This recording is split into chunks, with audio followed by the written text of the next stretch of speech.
MP के अंदर बदमाशों का बोलबाला है। सच मानिएगा कि अगर पुलिस का बोलबाला हुआ होता तो अपराध यहां पर मध्य प्रदेश से गायब भी हो जाता।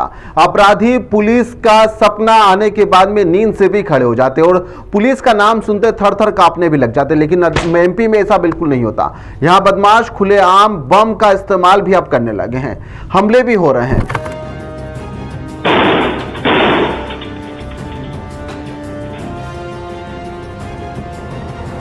बदमाशों का आतंक इतना ज्यादा बढ़ गया है कि 24 घंटे के भीतर एक ही घर के ऊपर 2 बार बम से हमला तक कर दिया गया। सीसीटीवी फुटेज में यह तस्वीरें भी सामने आई है और यह कहकर भी गए हैं कि तुम शिकायत करते रहना और हम हमला करते रहेंगे। कब तक शिकायत करोगे? यह शब्द बताते हैं कि हमारी पुलिस कितनी ज्यादा कमजोर हो गई है। सबूत है, सीसीटीवी है, नाम है, फिर भी गिरफ्तारी नहीं हुई है। हमले और वारदात यहां पर पुलिस के लिए चुनौती नहीं बल्कि पुलिस के गिरेबान को पकड़ने जैसा ही मानकर चलिए कि अपराधी यहां पर पुलिस का गिरेबान पकड़ के कह रहे हैं कि दम है तो रोक कर दिखा देना। मध्य प्रदेश के जबलपुर की बात की जा रही है, जहां पर अपराधियों के हौसले इतने ज्यादा बुलंद हो चले हैं कि वह आसमान को छू रहे हैं। घमापुरा में चुंगी चौकी क्षेत्र में रहने वाली महिला टेंट कारोबारी महिला पूनम थदानी के यहां पर जो उनका घर है वहां पर 24 घंटे के भीतर 2 बार यहां पर बम से हमला किया गया है। 2 बार, जी 24 घंटे के अंदर। भागते हुए हमलावरों ने धमकी भी दी है कि तुम शिकायत करती रहना और हम हमला भी करते रहेंगे। देखते हैं कि पुलिस क्या कर लेती है। पीड़िता के मुताबिक यहां पर रविवार और सोमवार रात के दरमियान बदमाश यश और जीतू ठाकुर के द्वारा घर के ऊपर सुअर मार बम फेंके गए थे और उसके बाद में पथराव तक किया गया। हमले में यहां पर जो रविवार को हमला हुआ उनके अंदर उनकी छोटी बेटी घायल हो गई, चेहरे पर चोट के निशान भी गए। उन्हें अस्पताल ले जाया गया जहां पर इलाज जारी है। जिला अस्पताल में उसे भर्ती करवाया गया है। मासूम बच्ची को अभी आप देख भी रहे होंगे। इसी के बाद में यहां पर सोमवार रात को बदमाश फिर लौट कर आए और यहां पर दोबारा बम से उसी अंदाज में हमला कर दिया। इस बार बम अंदर नहीं घर के बाहर था। बड़ी बेटी पोर्च के अंदर ही बैठी हुई थी। घटना सीसीटीवी कैमरे में एक बार फिर दोबारा कैद भी हो गई।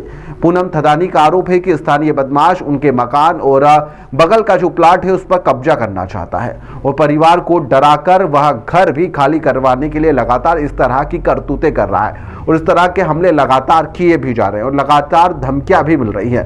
2 महीने में यहां 3 बार हमले किए गए हैं। कार तोड़ी गई, ऑटो में आग लगा दी गई और फिर यहां पर शिकायत की गई, लेकिन अभी तक गिरफ्तारी जो है वह शून्य के कगार पर खड़ी हुई है। पुलिस क्या काम कर रही है बेहतर तरीके से समझ सकते हैं। इतना ही नहीं, बदमाश ने यहां पर परिजनों और पुलिस के सामने ही धमकी भी दी थी कि यदि शिकायत वापस नहीं ली गई तो उनके बेटे की हत्या तक करवा दी जाएगी। धमकी, हमले, बम सब कुछ खुलकर किया जा रहा है, सब कुछ खुलेआम हो रहा है। कानून क्या कर रहा है? बस किताबों के अंदर काम कर रहा है, ऐसा महसूस होता हुआ नजर आ रहा है। पूनम थदानी का आरोप है कि सोमवार मंगलवार की मध्य रात्रि को 12:30 बजे फिर से यहां पर ऋषभ वर्मा और उनके जो साथी सार्थक ठाकुर था उनके द्वारा यह बम चलाए गए हैं। कई नाम लिए जा रहे हैं, कई लोगों के ऊपर आरोप लगाए जा रहे हैं। पार्षद जीतू के भाई का नाम यहां पर भी सामने आया है। अब देखना होगा कि पुलिस इस मामले में कार्रवाई करती है या नहीं है। पीड़िता का क्या कुछ कहना है, आपको सुनना चाहिए। सर, कल 4 तारीख को हमारे घर के सामने भगवान टेंट हाउस में बहुत पत्थरबाजी और बमबाजी हुई जिसमें मेरी बच्ची जैस्मिन थदानी घायल हुई। वो अभी भी विक्टोरिया में भर्ती है और उसकी हालत थोड़ा ख़राब है।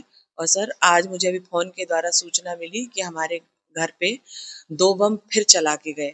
मेरी बच्ची वॉक कर रही थी छत पे, तब उसने देखा ऋषभ वर्मा और अभी और सामर्थ ठाकुर, इन तीनों ने बम चला के ये गाड़ी से निकल गए। कितने बजे की घटना है? ये 10:40 के लगभग की घटना है। क्या इनसे विवाद है? पुराने क्या हुआ? बस सर, यही विवाद है। वो हमारे मकान के पीछे पड़े हुए हैं और ये हमारे एकदम जान लेने पे तुल गए हैं ये लोग। कल भी आपने एफआईआर करवाई? जी, कल भी करवाई थी सर और हमारी बच्ची को बहुत चोट लगी है। और आज भी फिर? जी, आज भी फिर इनने किया और मेरी बच्ची ऊपर बड़ी वाली जो वॉक कर रही थी उसने देखा इनको भागते हुए। पुलिस का कहना है कि वह संबंधित ठिकानों पर छापेमार कार्रवाई लगातार कर रही है। अब कुछ चुभते हुए सवाल पुलिस के लिए भी सुन लीजिए, जिनके जवाब यहां पर शहर की जनता उनसे ही मांग रही है। क्या जबलपुर में पुलिस का खौफ खत्म हो चुका है? क्या 24 घंटे के अंदर 2 बार जो बम से हमले हुए और अभी तक गिरफ्तारी नहीं हुई है, क्या पुलिस की नाकामी है? सीसीटीवी फुटेज सामने है, नाम बताए गए हैं, पते बताए गए, सब कुछ बताए गए हैं, तो फिर कार्रवाई का इंतजार क्यों किया जा रहा है? किसी का दबाव प्रभाव है जिसके चलते कार्रवाई नहीं की जा रही है? क्या प्रशासन तब जागेगा जब अगली बार कोई बड़ी जान जाएगी, तब यहां पर इसके अंदर किसी की मृत्यु हो जाएगी, तब जागेंगे? क्या मकान के कब्जे के लिए बम की धमकी क्या नया ट्रेंड बन चुका और पुलिस इस पर ब्रेक नहीं लगा पाएगी? क्या इस तरह की वारदात जबलपुर के और भी हिस्सों में देखी जा सकती है अगर इस पर काबू नहीं लगाया गया तो? पुलिस यहां पर सवालों के घेरे में है, और पुलिस सवालों के घेरे में क्यों है? क्योंकि वह बदमाशों के ऊपर नकेल नहीं कस पा रही है। अगर बदमाशों के ऊपर नकेल कस लेती तो इस तरह के सवाल बिल्कुल भी खड़े नहीं होते।